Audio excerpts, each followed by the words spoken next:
This video is made possible by the Eliason Group, an Agile consulting service. You can locate the video under Follow Us, then select Recent Videos on YouTube on the agilenewengland.org website.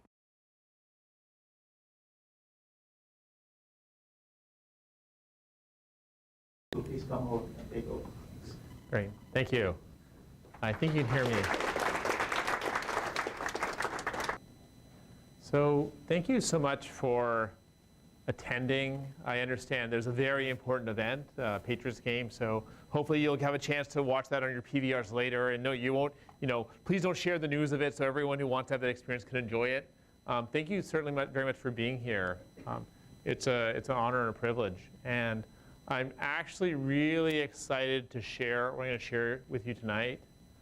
Right now, I'm spending a lot of my time traveling all over the world, delivering leadership trainings, both public events as well as private events and organizations, because it's part of my dream of how do we help create a place where Agile is really successful. So I'm going to give you some very, I guess, hard-won lessons for how do we actually foster deep, lasting success with Agile. And really, the title here is Delivering a High-Performance Agile Organizations. It's all about performance. How do we get to high performance with Agile, right? Because that's what Agile is about, working software, getting results. So how do we move in that direction? So this is myself. I've been involved with IT for 20 years. Started as an accidental software developer. I've got 15 years of Agile. I started in 2001 with extreme programming. And I've been in this place of looking at culture and leadership and how do we integrate this with Agile in a way that works. Some of you may have read my book. This is from 5 years ago, an Agile Adoption and Transition Survival Guide, working with organizational culture. And senior Agile coaches still come up to me and say, thank you for writing this. This has really helped me understand Agile in a much deeper, much better way. So what else is there? So I'm a certified enterprise coach with the Scrum Alliance. I'm also, as I mentioned, a certified Agile leadership educator with the Scrum Alliance. I also speak regularly at international conferences, and I'm very, very proud of my place as a thought leader in our community. So let's start by listening with you. And what I'd like you to do is take out your phone and go to this URL up here, polev.com/orgs. And when you go here, you can type in a reason for Agile. What's the reason for Agile at your organization? If you already see someone else's response, please upvote it, right? So you don't need to create duplicate entries here. So please go to this URL now, polev.com/orgs. The URL is right at the top of the screen. And put in, what is the reason for Agile in your organization? The polling tool as a way to do organizational listening, to understand what's actually happening so that we can understand what's actually happening in the New England community. So I see answers, speed and quality, eliminate waste, software. So if you see these as an answer for you, please upvote these. I see also software fitness, to purpose and quality, responding to change, to delight our end users. So I see some people figured out how to upvote. We've got 2 people in the room who agree. Can we get to 10? Can we get to 20? There are a lot of people here with phones. So I'm just curious like how much agreement there is about what's important within the Agile New England community about why people are interested in Agile. So I'm seeing a lot of energy, speed and quality. We'll give this a few more moments here. So please just check through the answers, upvote anything that resonates with you. So we're seeing the answers going to the top: quality, respond to change, high quality and value in software. And then we see things about clients, time to market, and so on. So let's keep on going here. So I want to talk to you before I go further about learning versus unlearning. And I'm going to share a quote that's very powerful to understand that the most important things you can take away from tonight's talk is not to learn one new thing, but to unlearn one thing. If you unlearn one thing, you'll actually have more space for growth. So what I'll use to help guide you in this is this quote: the test of a first-rate intelligence, and everyone here is a first-rate intelligence, is the ability to hold 2 opposed ideas in mind at the same time and still retain the ability to function. So this is my challenge for you to demonstrate your first-rate intelligence. As I share things that you may not feel comfortable with, you say, well, is it possible what he's saying could be true? And just keep that possibility of it alive, to keep that possibility open for longer than you may normally do. Because our minds tend to shut down and just say, oh no, that can't be true. So this is your test to exercise your ability to go much more deeply in this topic and get much more benefit. So here we go. You have to see it for yourself.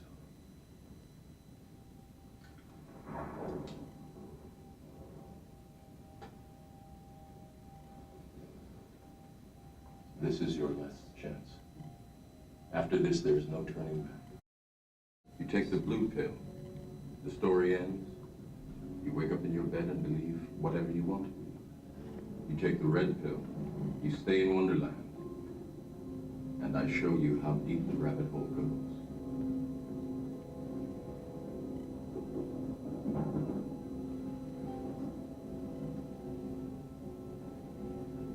Remember, all I'm offering is the truth, nothing more.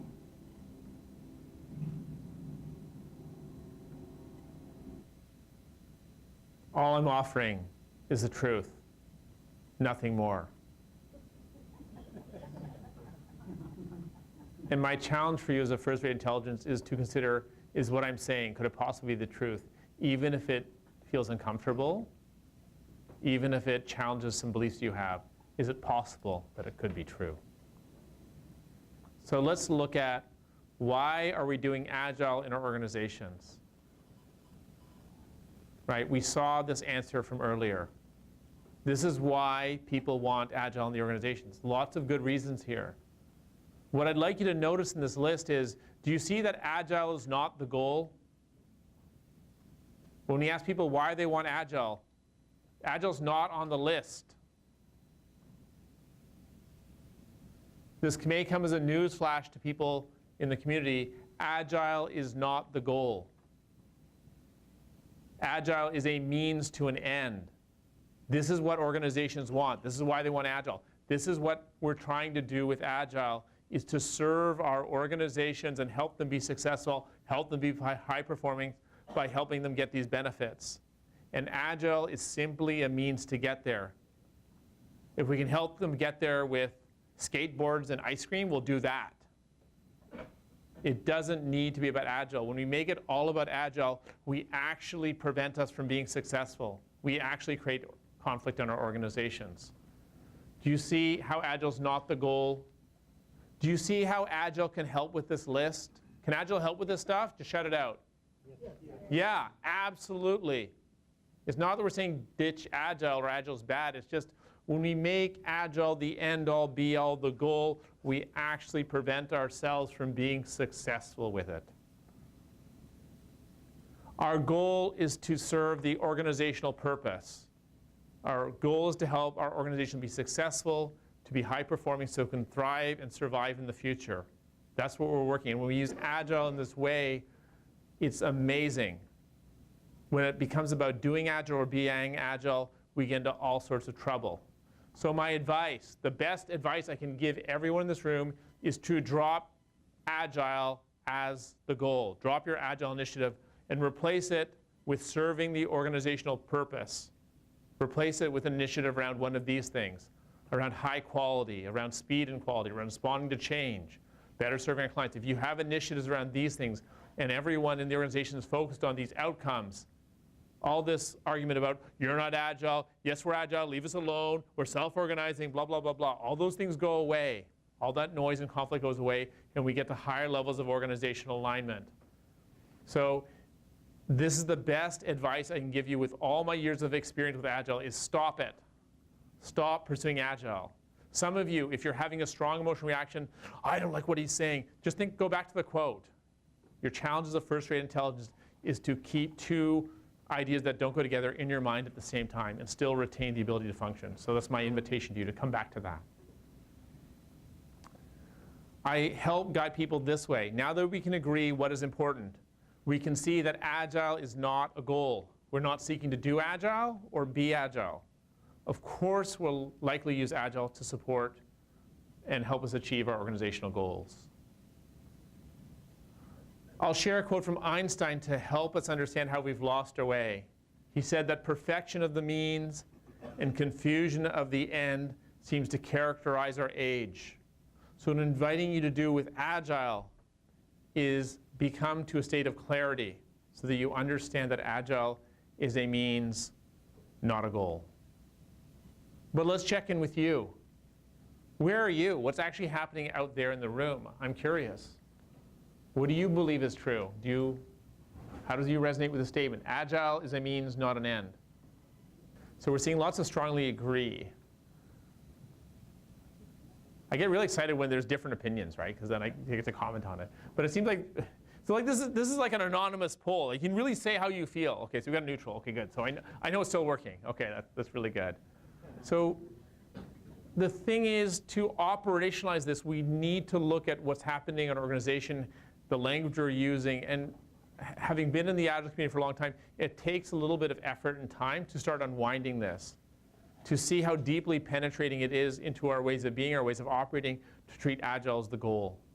And no, calling it a sub-goal that doesn't count. Like that doesn't work either. Like it's really focused on the organization's goals is what will serve us and help us serve the purpose better. So let's look at Agile. What's the problem? Like what's going wrong here? Well, let's just notice the success before we go into the challenges. Agile is embedded all over the world. We have had incredible success with Agile, and it's gone everywhere, into every major organization. It has become the de facto standard for how we do things. But, all is not well. Let's check out what's happening in your world about how Agile is not flourishing as well as it could. What are your biggest challenges with Agile? And again, I'd encourage you, if you see someone else's response, to upvote it if that resonates with you as well. So we'll see what's happening in Agile New England community, what the challenges people here are seeing. Organization doesn't see Agile as a means to an end. Yeah, it thinks it's the end itself. Or culture, taking it in. What are the challenges people have? Companies doing Agile but not being Agile. Yeah, I hear that a lot. Agile not being properly taught, being misunderstood. What else? Culture, management.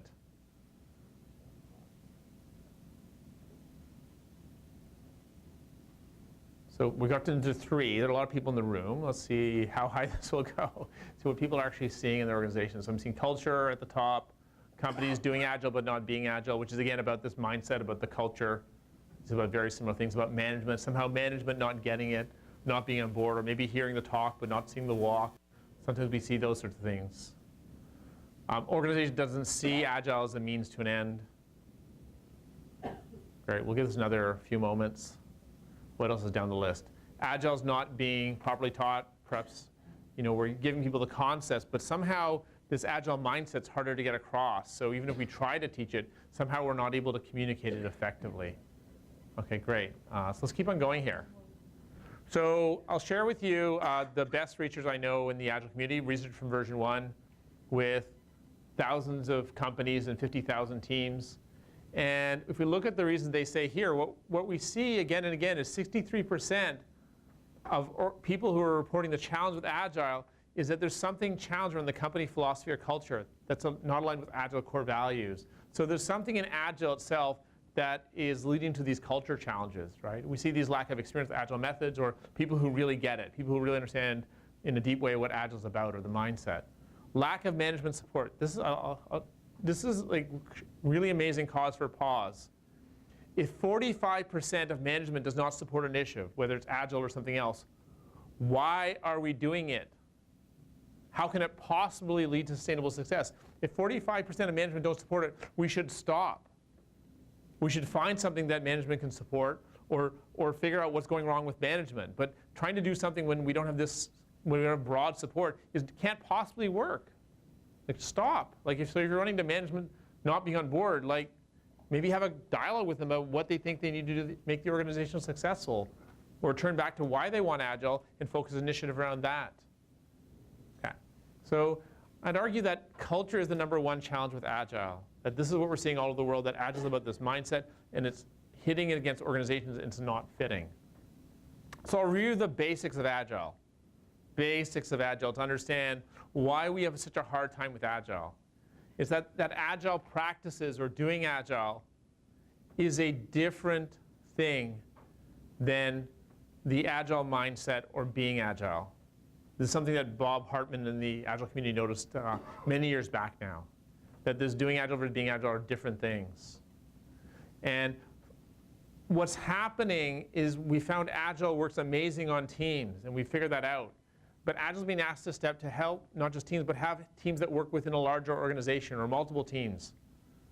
And how do we actually have managers behave in a way that align with the Agile team so that they understand when to give direction, how to support autonomy, and so on. So Agile is being challenged to find our way to support an Agile organization. That's what I talk about, and let's talk about delivering a high-performance Agile organization. There's more that we need to understand than Agile. Agile is not a full, complete solution. It's focused on teams. So what I'll share here is this other quote from Einstein. No problem can be solved from the same level of consciousness that created it.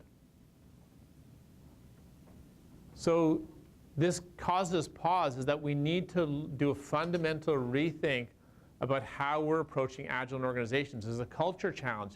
If we keep on doing business as usual, change as usual, it's not going to work. We need to do something fundamentally different.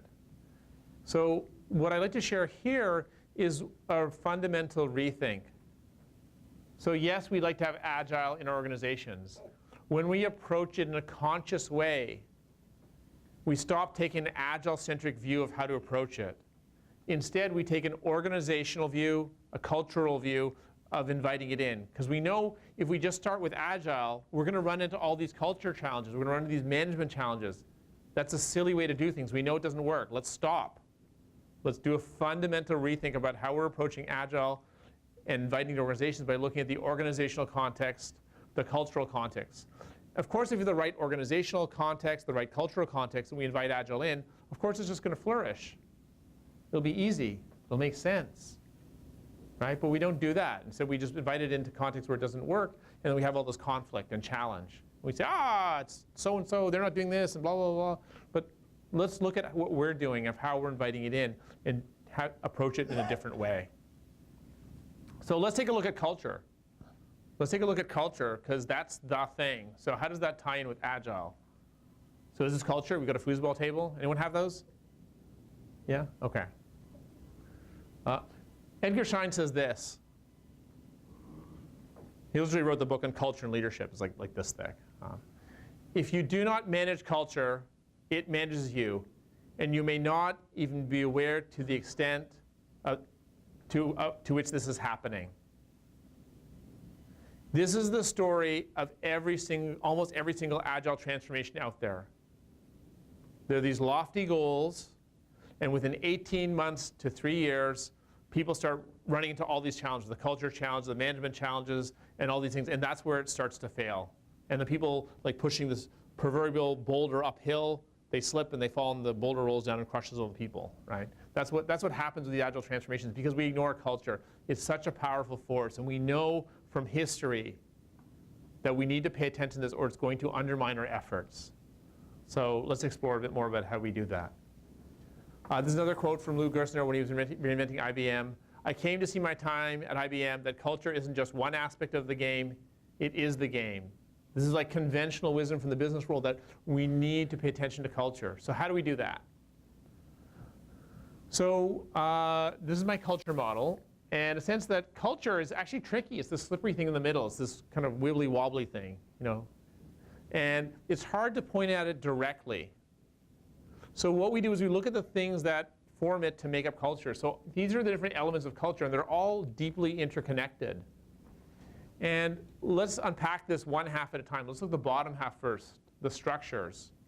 The structures are things we can look at and point to in our organizations that indicate the kind of culture system we have. Things like organizational structure, roles, process, pay, policies, feedback, how we make decisions. And the typical approach that we use in Agile transformation is we pull on process really, really hard, but it's connected to everything else, and then just snaps back and creates a shockwave of destruction, right? This is our typical way of doing it because we ignore culture. But when we look at this culture model, we go, oh, well, yeah, we can't do just process alone. We can't just do roles alone. We have to look at something else, something much bigger.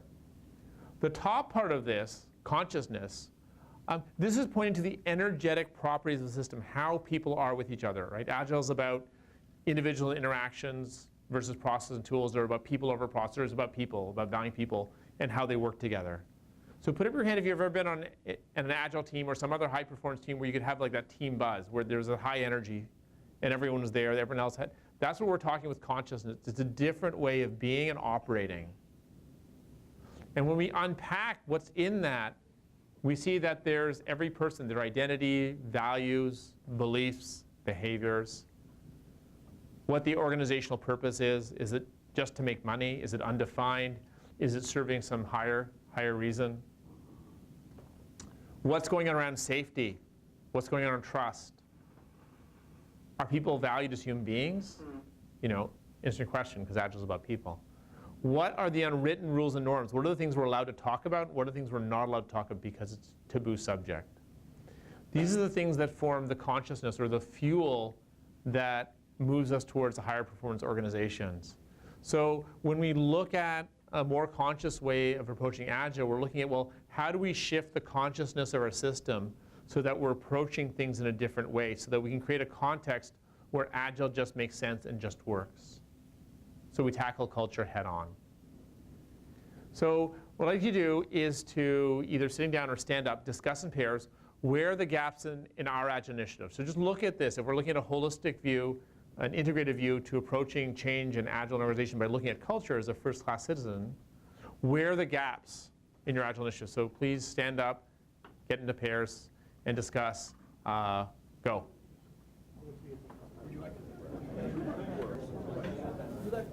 Okay, welcome back. Let's continue. You'll have more chances to share later, so let's keep it going here. So I want to share with you the current way, the most common way the Agile mindset, the shift in culture actually shows up in organizations, and how to create this in a healthy way, how to terminate it in much more abrupt ways. Essentially, what happens is when we have a larger organizational culture, this is in the blue here, that's one type of culture system, maybe more command and control like, much more structured. What happens, and this is the way Agile happens, is we have some leader who gets it, and they can create what's called a culture bubble. They can create a space where this Agile mindset, this different culture, this different way of being that leads to higher performance can be brought into the organization. Put up your hand if you're in a bubble like this right now, or you're creating a bubble like this. Put up your hand if you're experiencing this. Okay, wonderful, wonderful. So this is normal. This is how Agile actually can exist in a lot of organizations, because a lot of organizations have significant culture challenges. So, and we'll talk about how to shift that in a moment. But let's for a moment understand how to make this healthy. And before we do that, we'll talk about what we usually do to kill this bubble as soon as possible. And what we usually do is we usually go, oh, hey, look how cool we are. Look at you guys, everyone, you all should be doing the same cool stuff we're doing, right? What it does, it puts a target on our back saying, shoot me, please. The healthier strategy, if you want to keep your bubble alive and healthy, is to create adapters around it, to respect the rest of the system. Put up your hand if you pay taxes. Oh, that's so good. These adapters, doing what the rest of us want, is like paying your taxes. You need to do it so they don't come after you and get you, okay? So you want to keep your bubble alive, you pay the taxes. That's why when you get asked for a Gantt chart, you give them a Gantt chart. When you ask to do performance reviews in this not so helpful way, you make sure you give them something that looks like what they're asking for, right? So it's about respecting the system. We want to be respected inside the bubble. Well, that means we got to respect the people outside for doing work their way, not to judge them. Oh, you're not Agile. You're so unevolved. Like, sorry, what? Where's that valuing people? That's like grade school. We want to respect them. We say, oh, you guys are working this way because it's the best you can do right now.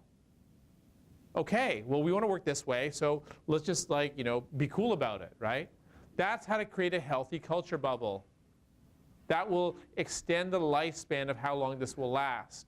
And if you do a really good job at it, the person who's the leader here, they can get promoted and the bubble can grow, right? Or maybe you'll have some other person in some other part of the organization who says, oh, you're doing some really interesting stuff. Can you tell me what you're doing? And well, of course we'll tell them, right? But we're not trying to push Agile. We're not trying to force Agile into the rest of the organization. We're trying to make anyone do Agile. We're just doing Agile because we like doing it and getting amazing results. And if people want to come and find out about it, of course we'll tell them. But we're not trying to make anyone else Agile. We're not trying to convert anyone, right? Unless we're an evangelist, then we get all sorts of problems.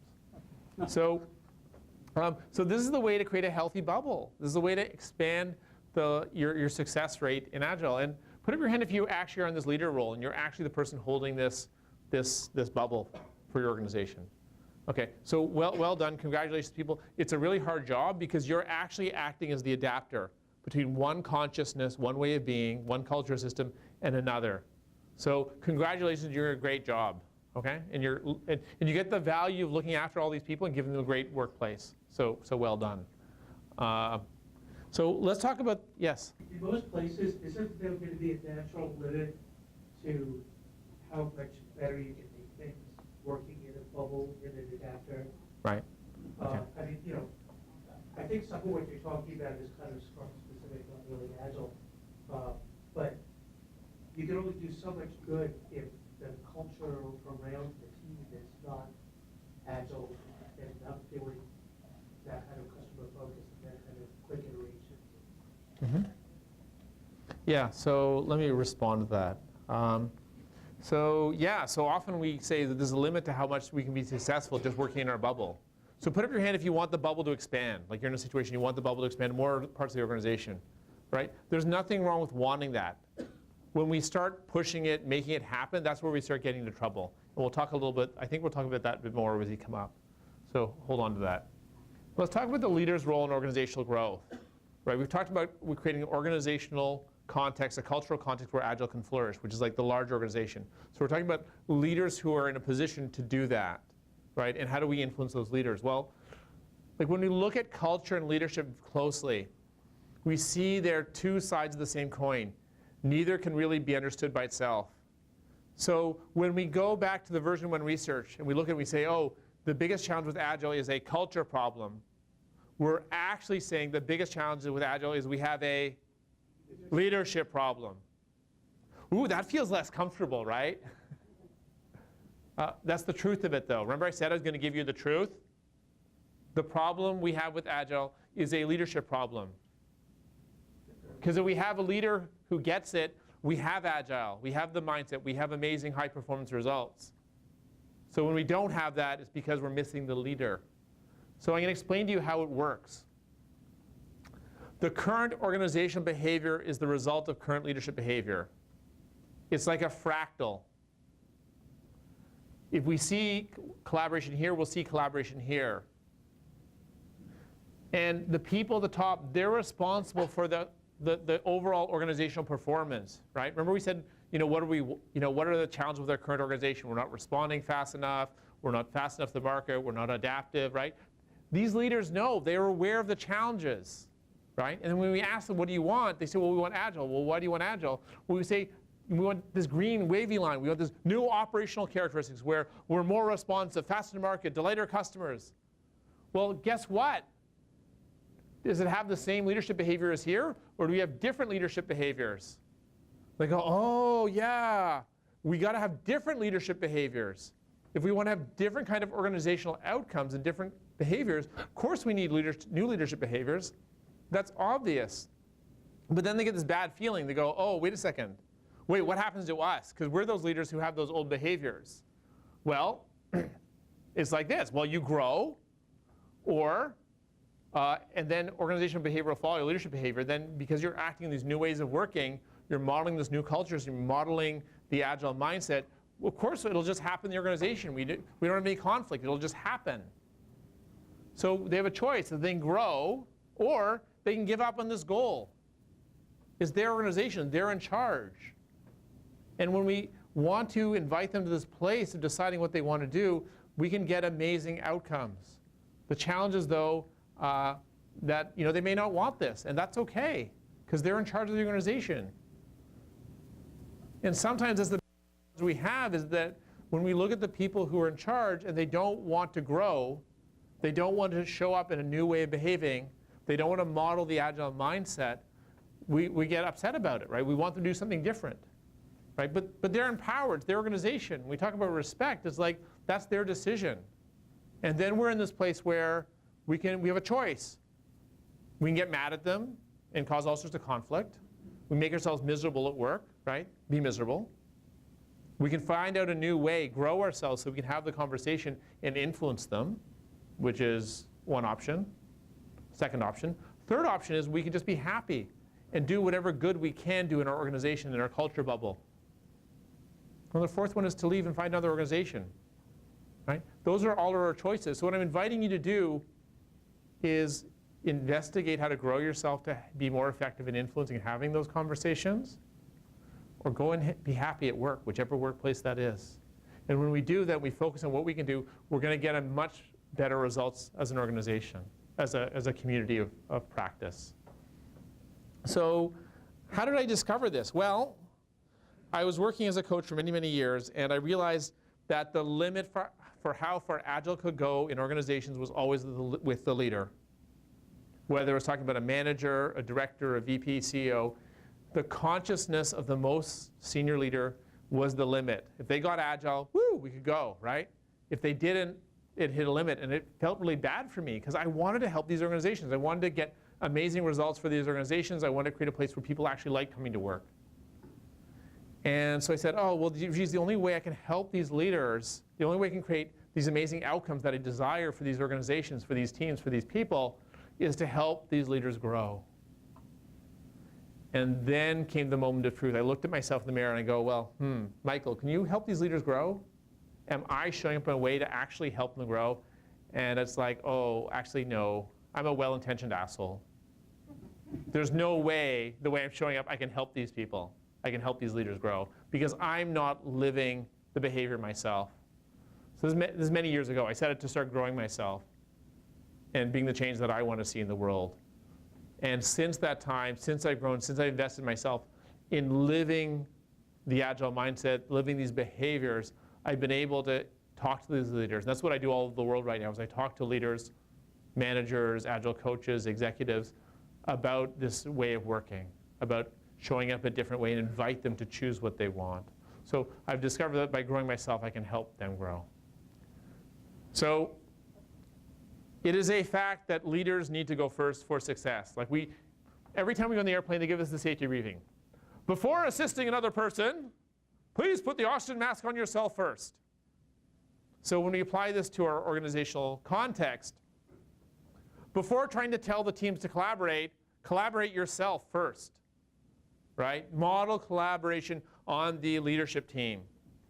Before you ask for people on the team to run experiments and learn, run experiments on the leadership team.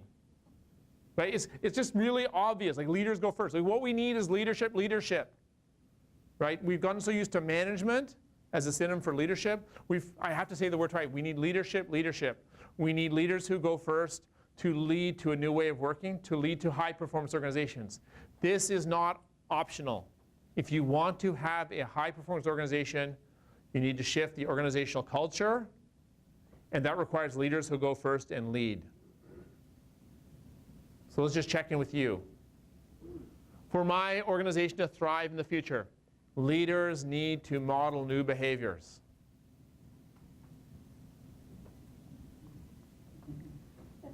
I guess someone doesn't have a phone, they're going to give a thumbs up. There's a question here, a question there. You know what I'm going to do? I'm actually going to hold off on further questions until the end. We'll do a larger Q&A. So just write down your question. We'll come back to whatever slide we need to. Okay? So we're seeing, so maybe someone is disagreeing here. They work at a really great company, which is already set up to thrive in the future. So we're seeing lots of strongly agrees and agrees. So generally the sense in the Agile New England community is that we need to see new behaviors modeled by our leaders for us to thrive in the future. This is the truth of what's required for high performance with Agile. So please find someone you do not know and discuss in pairs. So you probably have to get up for this, to sit beside someone you don't know or to stand up beside someone you don't know and discuss in pairs.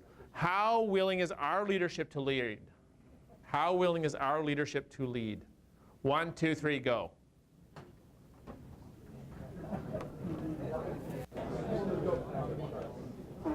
Okay, please have a seat. We'll continue. So put up your hand if you really, really want the leaders to model new behaviors. Put up your hand if you really, really want that. Okay, all right, so good, so good. So you have a desire for success, right? A lot of desire for success here. So I'm going to give you another key trap that you may fall into. That our very desire for success is what will cause our ruin and failure. Here we go. It's called honor the leader's freedom to choose. They're in charge. It's their organization. The most that we want to do is give them safety and control so that we respect them and respect their role. We want to give them the freedom to choose. I played this clip earlier. The way Morpheus gave Neo the freedom to choose, the full, clear freedom. He didn't try to bias him. He didn't try to sell him. He gave him a free and clear choice for what was right for him. This is what is required of us in how we approach others in our organization, whether our peers, people who we report to, that we give them a free and clear choice for what they want. This is the success factor. I know this from my own personal experience, my own failures. When I'm attached, when I have my agenda, when I try to, because it comes out even non-verbally, you try to manipulate, we want them to take, I want him to take the red pill. Like, people can feel that energetically, right? Put up your hand if you've ever had someone come to your house and tried to sell you something. Keep your hand up if you really enjoyed that experience. Okay, you guys get it. When we try to sell Agile, it doesn't work. It makes people's skin crawl. It doesn't work. You have your own personal experience of people trying to sell you stuff. This is why the critical success factor is to give people a free and clear choice. And that means you need to let go of what you want. Your identity as an Agile evangelist is the problem. I'll repeat this. Your identity as an Agile evangelist is the problem. If you are attached to Agile, if you're an evangelist, you're telling, you're not listening. We need to listen to people what they want for themselves. This is another moment you might be going like, what? Right? And I'm going to come back to the very beginning to keep two different ideas in your mind at the same time to demonstrate your first-rate intelligence. Is it possibly true that what I'm saying could be true, that your Agile evangelism is the root of your failure? And if you let go of that, you will find success. You will actually get what you want. This is what I've discovered. This is what I teach all over the world, is this, that if you want to get the success, you want to have high performance, you want to have places where people want to come to work, it means letting go of your agenda. It means letting go of your attachment to Agile as the way to get there, and listen to what the organization wants to accomplish and help the organization accomplish those things. This is what consciously approaching Agile is all about. It's about giving leaders the free choice so they can create an organizational and cultural context where we can then invite Agile in.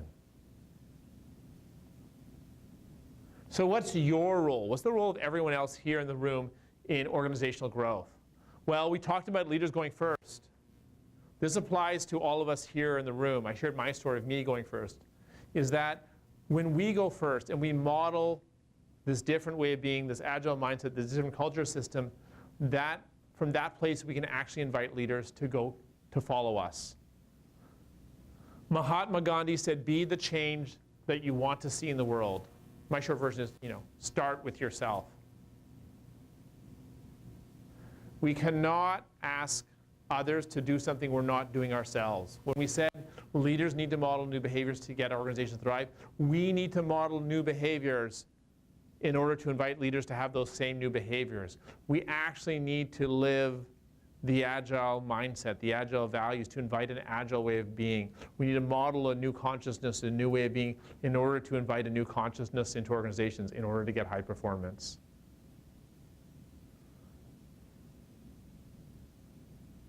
Agile is about pull, which is really about choice. It's about the red pill, blue pill. It's letting people choose, letting them pull what's right for them. We fall in the trap of pushing, of selling. This is the trap. And so when we grow ourselves, when we shift our way of being to not do this, to actually be aligned with pull, be aligned with the Agile way of being, we actually will foster success. So let's just check in with you. To have the impact that I want, I need to grow myself. Let's check in with you. Okay, thank you for sharing your responses. So what I'm seeing is a lot of agreement, a little bit of disagreement and neutral.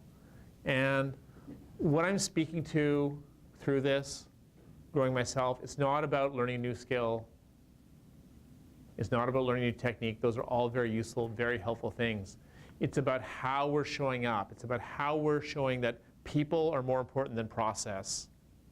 It's about respecting leaders. It turns out Agile is about valuing people. That's part of Agile. Turns out, I know, it may come as a shock, managers and executives are people too. It's true. I know, I heard this. I heard it on the bus one day. Turned out to be true. Crazy. In our community, we've got such a deep-rooted hostility towards managers. We need to let go of that, because that's not consistent with Agile. Agile is actually about valuing people, all people, including managers, including executives. So we model a different way of working where we come from that place of respect, create choice, then we can invite growth because we're modeling this new way of working. So I'd like you to get in pairs with a new person. This is a meetup, so you get a chance to meet a new person. And just answer the question, how willing am I to look at my behavior to grow and get the results I want? Okay? So I'd like you to get into a pair with a person you haven't met before, meet someone new, and discuss this question. 1, 2, 3, go. Okay, welcome back.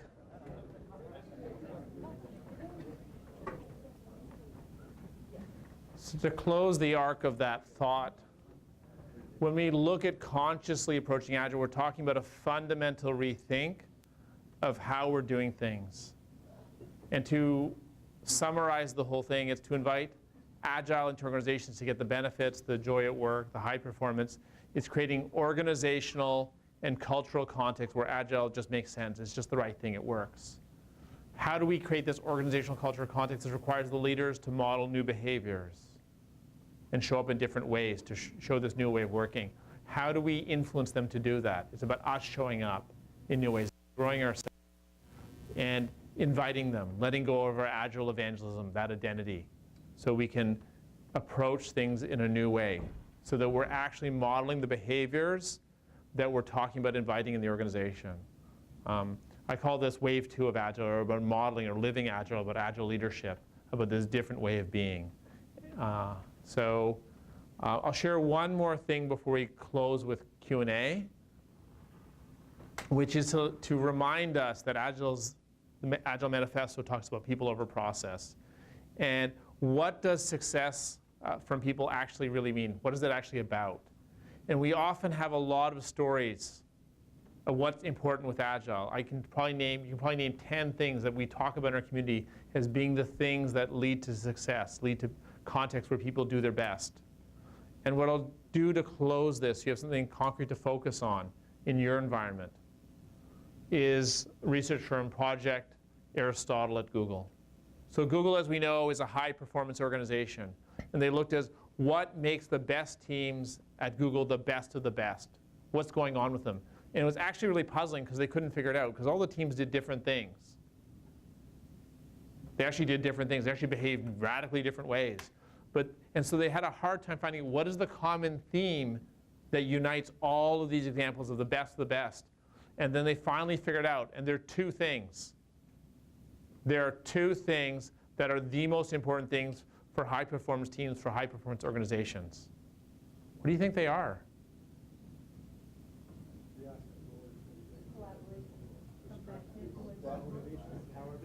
Lots of different answers. That's so exciting. It turns out that everything you've just mentioned is important.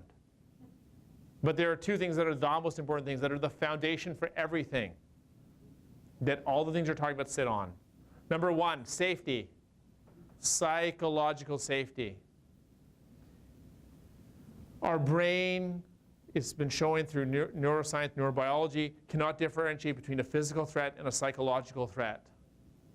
When we're under threat, physical or psychological, the blood rushes away from our brain into our body. And all these stress hormones are released into our body. Like we actually start to function differently as a human, as a machine, right? And our cognitive ability gets severely reduced, severely impaired. So when we don't have safety, it means all the reasons we hired someone for their talent, their abilities, and so on, those are all shut off or wasted because they don't have safety. So safety and impairment safety is the number one thing. So just take for a moment to reflect on what's your level of safety in your environment. What are you doing to foster safety of those around you? This is a very important thing to take away, look at, explore, examine. The other one, which actually safety supports this, safety gives this, which is actually what gives us the high performance, is this one, equal voice. This is not the Agile misunderstanding that everyone gets to be involved in every decision. That's actually not that helpful, but that's a whole other talk. It's that people who have something to contribute to get to a high performance result have a voice. So people who say, oh, I've got important information, they'll put up their hand and they'll share it.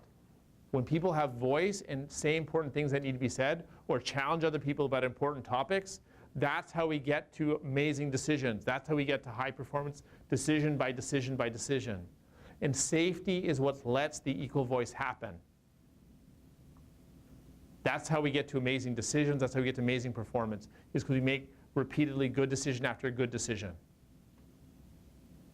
This is how we get there. So these are the two most important things to focus on. And if you want to know how to do equal voice, really simple thing is you just go around the table, make sure everyone gets a chance to talk. It's really, really simple. It's not complicated. Or make sure people have equal airtime so everyone has a chance to talk and one person doesn't talk all the time. Like there's very simple things you can do to support this in your environment. So what I'd like you to discuss in pairs, your last chance for conversation with your neighbor, is this: how can I listen more?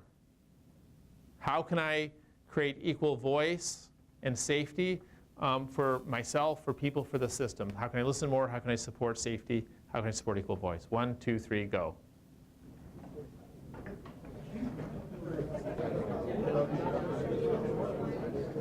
Okay, welcome back. Welcome back. So this is what I've shared with you as a model, an invitation to approach Agile in a fundamentally different way that takes organizational context, culture at the mainstay, it takes leadership and how leadership forms the energetic template for the organization and shapes the organization's culture, how we can influence those leaders by changing how we show up, and how the change actually starts with ourselves and how we actually have incredible agency through this. So happy to talk to you. We do executive briefings. Certainly there's a lot of the certified Agile leadership training and guidance starting initiatives. So thanks for listening. And let's go to, whoops, we're into Q&A. So if you can get out your phones, I'm going to put up a Q&A thing. So type in your question here, and then you can upvote it or down, upvote it. We'll hopefully just have upvotes. Type in your questions here, and then we'll take the questions that have the most votes. You can't? I have not been able to get my phone to use the wireless the entire time. Okay. Maybe you can use someone else's phone to type it in. That's my suggestion for you.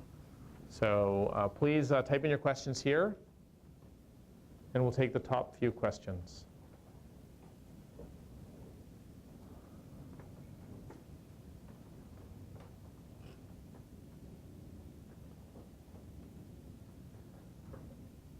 I'll just read them out as they're listed here. How do you tell management they're the problem?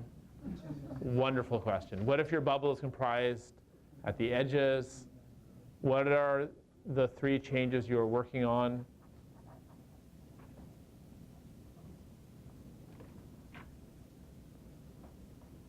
Can you give a concrete example of something Scrum Masters can do to invite leaders in? What happens when you encounter leaders who are unable or unwilling to change? If your goal is to instill Agile mindset, but your client doesn't pull it, what do you do? Well, these are great questions. And please upvote them. I only see that the highest number of votes here is 1. Maybe we get to like 5 or something, we'll take those questions to make sure that there are multiple people in the room who want answers. So please upvote the questions that are resonating with you. So I'll start with this one. You keep on voting for questions, but I'll take this first one. What happens when you encounter leaders who are unable or unwilling to change? Put up your hand if you've had that. Leaders who are unwilling or unable to change. Well, there's 2 things. One is to look at how you're having the conversation, because if we're having the conversation with an agenda, that may be why they're not willing, and we're the problem. That's one possibility. The other possibility is they actually just don't want it. In which case, if they don't want it, there's nothing wrong with them. They're perfect. They're in charge. It's their organization. They don't want it.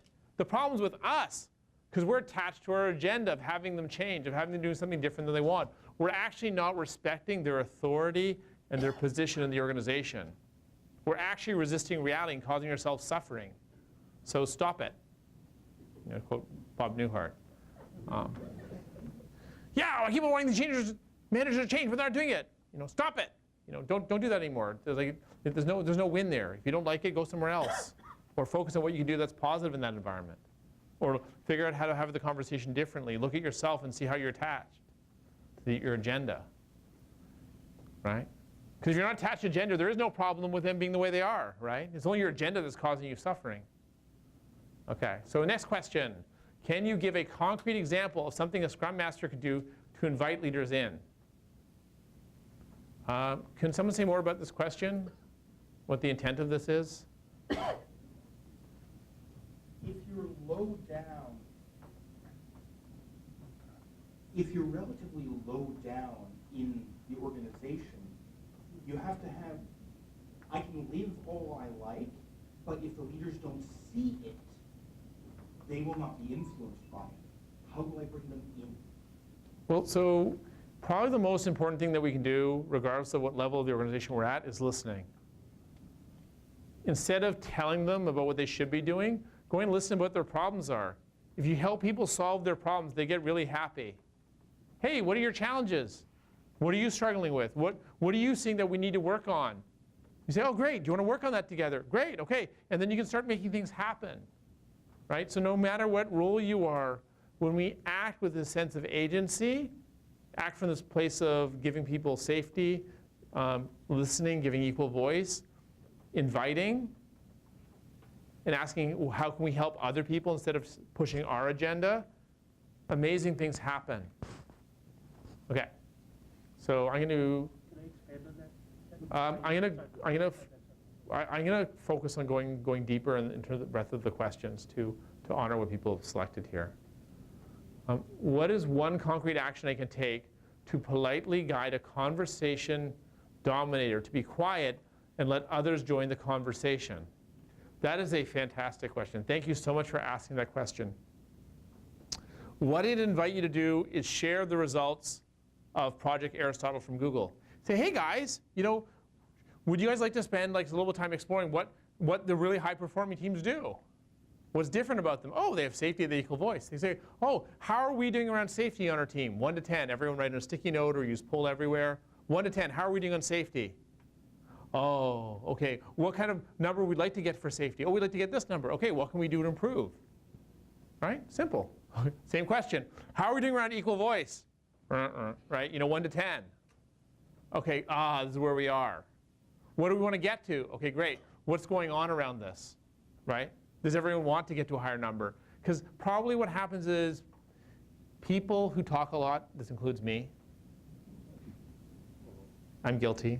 It's an edge I have as a leader. Is creating, you know, because anyway, whatever. It's because of the family you grew up in, this conditioning in school, et cetera.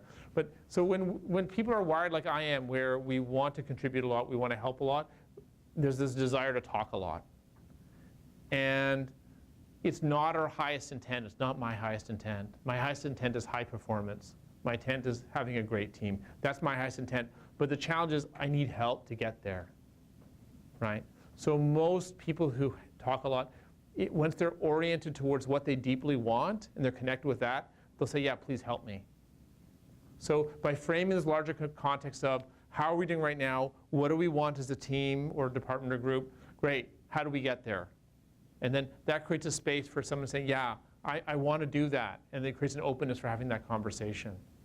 And it's not about judging them, making them wrong, you telling them they're bad or whatever, because everyone's aligned to the same goal. And it's about how do we move as a team towards that goal of having greater levels of equal voice on our team.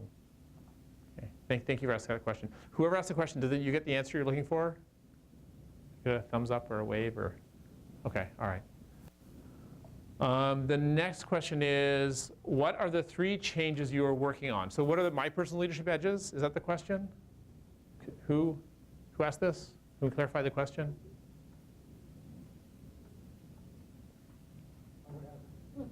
No one knows who asked the question. What's that? Okay, so I'll imagine this is about what are the 3 changes you're working on. So there's a question to have the impact that I want. I need to grow myself. I must strongly agree with that for myself. Everyone in this room, including me, we're all on our growth journey. We are all on our growth journey. We're maybe different places, but this is the commitment. Our desire is to have change in the world. That's why we're here. That's part of why we're in this Agile movement, because we want to make the world a better place in some way, shape, or form.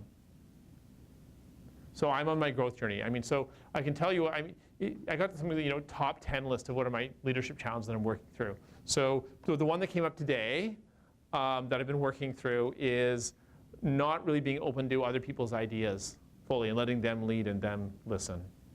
Not listening, that's also another key one, not fully listening. I'm a much better listener than I was like a month ago, a year ago, 5 years ago, and there's still room for improvement.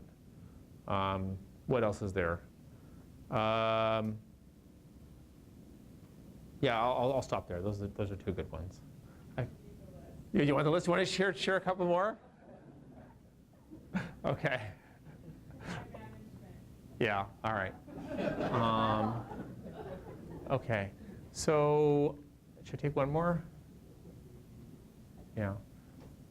So I'll stop here and close at this point because they're the ones that had the most votes. So thank you very much for having me here. It's been an honor. You've been a great group. I'm really, it really warms my heart to see the level of openness and desire for making the world a better place. Thank you so much for having me here.